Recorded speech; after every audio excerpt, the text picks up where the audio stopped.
ਸਾਡਾ ਅੱਜ BA first year the relationship between the average revenue and the marginal revenue under the different market conditions. ਸਾਡੇ ਕੋਲ different markets ਆਉਣੀਆਂ, ਠੀਕ ਆ। ਇਹਦੇ ਵਿੱਚ ਆਪਾਂ ਨੇ ਪਰਫੈਕਟ ਕੰਪੀਟੀਸ਼ਨ ਕਰਨਾ ਐਂਡ ਦਾ ਮੋਨੋਪੋਲੀ ਕਰਨਾ। In the perfect competition relationship between the average revenue and the marginal revenue. ਹੁਣ ਪੂਰਨ ਮੁਕਾਬਲਾ ਜਿਹੜਾ ਹੁੰਦਾ ਉਹਦੇ ਵਿੱਚ ਕੀ ਹੁੰਦਾ ਹੈ ਕਿ ਪ੍ਰਾਈਸ ਜਿਹੜਾ ਆ ਪਹਿਲਾਂ ਹੀ ਮਾਰਕੀਟ ਦੇ ਵਿੱਚ ਡਿਟਰਮਿਨ ਕੀਤਾ ਗਿਆ ਹੁੰਦਾ। ਪ੍ਰਾਈਸ ਦੇ ਵਿੱਚ ਕੋਈ ਵੀ ਜਿਹੜੀਆਂ ਚੇਂਜਸ ਆ ਉਹ ਨਹੀਂ ਕੀਤੀਆਂ ਜਾਂਦੀਆਂ, ਠੀਕ ਹੈ। ਕਿ ਮਾਰਕੀਟ ਜਿਹੜੀ ਵਿਹਲਾ ਹੀ ਜਿਹੜੀਆਂ ਵੀ ਇੰਡਸਟਰੀ ਆ ਉਹਦੇ ਵਿੱਚ ਪ੍ਰਾਈਸ ਡਿਟਰਮਿਨ ਕਰ ਦਿੱਤਾ ਜਾਂਦਾ ਆ। ਉਸੇ ਪ੍ਰਾਈਸ ਦੇ ਉੱਤੇ ਸਾਨੂੰ ਆਪਣਾ ਜਿਹੜਾ ਪ੍ਰੋਡਕਟ ਆ ਮਾਰਕੀਟ ਦੇ ਵਿੱਚ ਸੇਲ ਕਰਨਾ ਪੈਂਦਾ ਆ, ਜਿਹਦੇ ਕਰਕੇ ਪ੍ਰਾਈਸ ਵਿੱਚ ਕੋਈ ਚੇਂਜਸ ਨਹੀਂ ਆਉਂਦਾ। ਪ੍ਰਾਈਸ ਵਿੱਚ ਚੇਂਜ ਨਾ ਆਉਣ ਦੇ ਕਾਰਨ ਸਾਡੇ ਐਵਰੇਜ ਰੈਵਨਿਊ ਔਰ ਮਾਰਜਨ ਰੈਵਨਿਊ ਦੇ ਵਿੱਚ ਵੀ ਕੋਈ ਵੀ ਕਿਸੇ ਪ੍ਰਕਾਰ ਦੀ ਜਿਹੜੀ ਆ ਚੇਂਜਸ ਨਹੀਂ ਆਉਂਦੀ, ਜਿਹਦੇ ਕਰਕੇ ਸਾਡਾ ਜਿਹੜਾ ਆ average revenue curve margin revenue curve ਜਿਹੜਾ ਆ ਉਹ ਐਕਸ ਐਕਸਿਸ ਦੇ ਪੈਰਲਲ ਹੀ ਹੁੰਦਾ ਹੈ ਹਮੇਸ਼ਾ। ਕਿਉਂਕਿ ਸਾਡੇ ਕੋਲ ਜਿਹੜੀ ਆ ਕੁਆਂਟਿਟੀ ਤਾਂ ਅਸੀਂ ਸੇਲ ਕਰਦੇ ਜਾਂਦੇ ਹਾਂ, ਬਟ ਜਿਹੜਾ ਪ੍ਰਾਈਸ ਆ ਉਹ ਪਹਿਲਾਂ ਹੀ ਫਿਕਸ ਆ।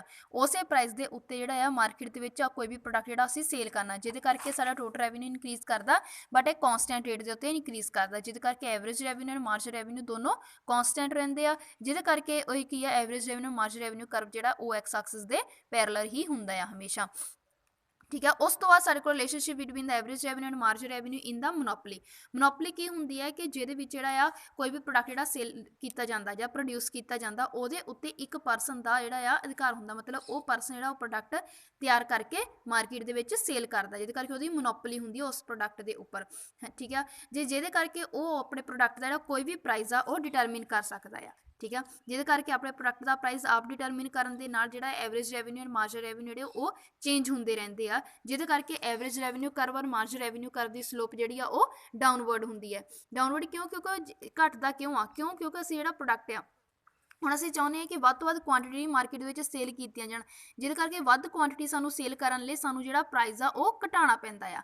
ਪ੍ਰਾਈਸ ਘਟਣ ਦੇ ਨਾਲ ਕੀ ਇਫੈਕਟ ਪਏਗਾ ਕਿ ਪ੍ਰਾਈਸ ਜਿਹਦੇ ਦਾ ਘਟਦਾ ਜਾਂਦਾ ਹੈ, ਠੀਕ ਹੈ, ਸਾਡਾ ਐਵਰੇਜ ਰੈਵਨਿਊ ਮਾਰਜਨ ਰੈਵਨਿਊ ਵੀ ਘਟਦਾ ਜਾਏਗਾ, ਠੀਕ ਹੈ। ਬਟ ਟੋਟਲ ਰੈਵਨਿਊ ਜਿਹੜਾ ਵੱਧਦਾ ਆ, ਬਟ ਇਹਦਾ ਡਿਕਰੀਜ਼ਿੰਗ ਰੇਟ ਦੇ ਉੱਤੇ ਜਿਹੜਾ ਉਹ ਵੱਧਦਾ ਆ, ਜਿਹਦੇ ਕਰਕੇ ਸਾਡੇ ਕੋਲ average revenue curve and marginal revenue curve the slope ਜਿਹੜੀ ਆ ਡਾਊਨਵਰਡ ਹੁੰਦੀ ਆ ਇਨ ਦਾ ਮੋਨੋਪੋਲੀ। ਕਿਉਂਕਿ ਕਿਸੇ ਪਰਸਨ ਦੀ ਆਪਣੀ ਮੋਨੋਪੋਲੀ ਹੋ ਜਾਂਦੀ ਹੈ ਕਿ ਉਹ ਪ੍ਰੋਡਕਟ ਜਿਹੜਾ ਮਾਰਕੀਟ ਵਿੱਚ ਜਿਹੜਾ ਆ ਸੇਲ ਕਰਦਾ ਹੈ ਤੇ ਉਹਦੀ ਕੀਮਤ ਹੀ ਉਹ ਆਪ ਡਿਟਰਮਿਨ ਕਰਦਾ ਹੈ, ਵਧਾ ਵੀ ਸਕਦਾ ਹੈ ਤੇ ਘਟਾ ਵੀ ਸਕਦਾ ਆ।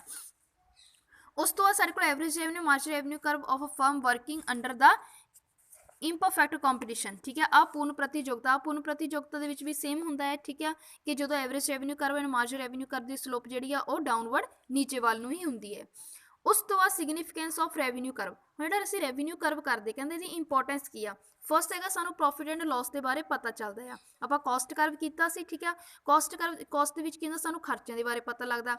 ਰੈਵਨਿਊ ਵਿੱਚ ਸਾਨੂੰ ਆਮਦਨ ਦੇ ਬਾਰੇ ਪਤਾ ਲੱਗਦਾ। ਹੁਣ ਕਹਿੰਦੇ ਕਿ ਜਦੋਂ ਅਸੀਂ ਦੇਖਦੇ ਹਾਂ ਕਿ ਸਾਡੀ ਜਿਹੜੀ ਆ ਐਵਰੇਜ ਕਾਸਟ ਆ, ਠੀਕ ਆ, ਉਹਦੇ ਕੰਪੈਰੀਜ਼ਨ ਜਿਹੜਾ ਆ ਐਵਰੇਜ ਰੈਵਨਿਊ ਦੇ ਨਾਲ ਕੀਤਾ ਜਾਂਦਾ ਆ। ਜੇਕਰ ਐਵਰੇਜ ਕਾਸਟ ਜ਼ਿਆਦਾ ਆ, ਰੈਵਨਿਊ ਘੱਟ ਹੈ, ਦੈਟ ਮੀਨਸ ਸਾਨੂੰ ਲਾਸ ਹੋ ਰਿਹਾ ਆ, ਠੀਕ ਹੈ। ਜੇਕਰ ਐਵਰੇਜ ਰੈਵਨਿਊ ਜ਼ਿਆਦਾ ਆ, ਐਵਰੇਜ ਕਾਸਟ ਜਿਹੜੀ ਘੱਟ ਹੈ, ਦੈਟ ਮੀਨਸ ਸਾਨੂੰ ਜਿਹੜੇ ਆ ਪ੍ਰੋਫਿਟ ਹੋ ਰਿਹਾ, ਜਿਹਦੇ ਕਰਕੇ ਇਨਰ ਪ੍ਰੋਫਿਟ ਔਰ ਲਾਸ ਦੇ ਬਾਰੇ ਸਾਨੂੰ ਜਾਣਕਾਰੀ ਮਿਲਦੀ ਹੈ।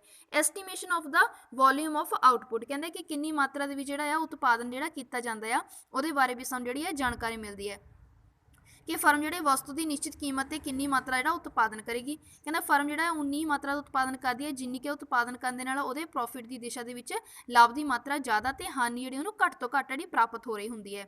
ਫਰਮ ਦੀ ਲਾਭ ਦੀ ਮਾਤਰਾ ਜ਼ਿਆਦਾ ਤੇ ਹਾਨੀ ਦੀ ਮਾਤਰਾ ਘੱਟ ਜਿਹੜਾ ਆ ਉਸ ਉਤਪਾਦਨ ਮਾਤਰਾ ਤੇ ਹੁੰਦੀ ਹੈ ਜਿੱਥੇ ਫਰਮ ਜਿਹੜੀ ਹੈ ਮਾਰਜਨਲ ਕਾਸਟ ਜਿਹੜੀ ਆ ਮਾਰਜਨ ਰੈਵਨਿਊ ਦੇ ਬਰਾਬਰ ਹੋ ਜਾਂਦੀ ਹੈ, ਠੀਕ ਹੈ। ਜਦੋਂ ਮਾਰਜਨਲ ਕਾਸਟ ਜ਼ਿਆਦਾ ਹੋਣੀ ਸ਼ੁਰੂ ਹੋ ਗਈ ਰੈਵਨਿਊ ਦੇ ਨਾਲੋਂ ਤਾਂ ਉੱਥੇ ਫਰਮ ਜਿਹੜੀ ਆਪਣਾ ਉਤਪਾਦਨ ਬੰਦ ਕਰ ਕਿਉਂਕਿ ਉਹਨੂੰ ਲਾਸ ਹੋ ਰਹੇ ਹੁੰਦੇ ਆ।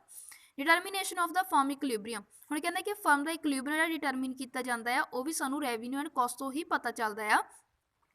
ਫਰਮ ਦੀ ਸੰਤੁਲਨ ਅਵਸਥਾ ਤੋਂ ਭਾਵ ਫਰਮ ਦੀ ਉਸ ਅਵਸਥਾ ਤੋਂ ਹੁੰਦਾ ਹੈ ਜਿਸ ਨੂੰ ਪ੍ਰਾਪਤ ਕਰਨ ਦੇ ਮਗਰੋਂ ਫਰਮ ਪਰਿਵਰਤਨ ਕਰਨਾ ਨਹੀਂ ਚਾਹੁੰਦੀ, ਠੀਕ ਆ। ਜਿਸ ਲਈ ਕਾਰਨ ਕਹਿੰਦੇ ਕਿ ਫਰਮ ਦੀ ਲਾਭ ਦੀ ਦਿਸ਼ਾ ਵਿੱਚ ਜ਼ਿਆਦਾ ਲਾਭ ਅਤੇ ਹਾਨੀ ਦੀ ਅਵਸਥਾ ਵਿੱਚ ਘੱਟ ਤੋਂ ਘੱਟ ਹਾਨੀ ਦੀ ਅਵਸਥਾ ਹੁੰਦੀ ਹੈ, ਠੀਕ ਹੈ। ਜਦੋਂ ਉਹਦੀ ਮਾਰਜਨ ਰੈਵਨਿਊ ਮਾਰਜਨ ਕਾਸਟ ਦੇ ਬਰਾਬਰ ਹੁੰਦੀ ਹੈ, ਦੈਟ ਇਜ਼ ਦਾ ਇਕੁਇਲਿਬਰੀਅਮ ਪੁਆਇੰਟ, ਤੇ ਉਸ ਨੂੰ ਇਸ ਕੰਡੀਸ਼ਨ ਨੂੰ ਚੇਂਜ ਕਰਨਾ ਨਹੀਂ ਚਾਹੁੰਦੀ, ਠੀਕ ਹੈ। ਕਿ ਜਿੰਨਾ ਚਿਰ ਉਹਦਾ ਰੈਵਨਿਊ ਜ਼ਿਆਦਾ ਹੈ ਕਾਸਟ ਤੇ ਉਨਾ ਚਿਰ ਉਤਪਾਦਨ ਕਰਦੀ ਹੈ।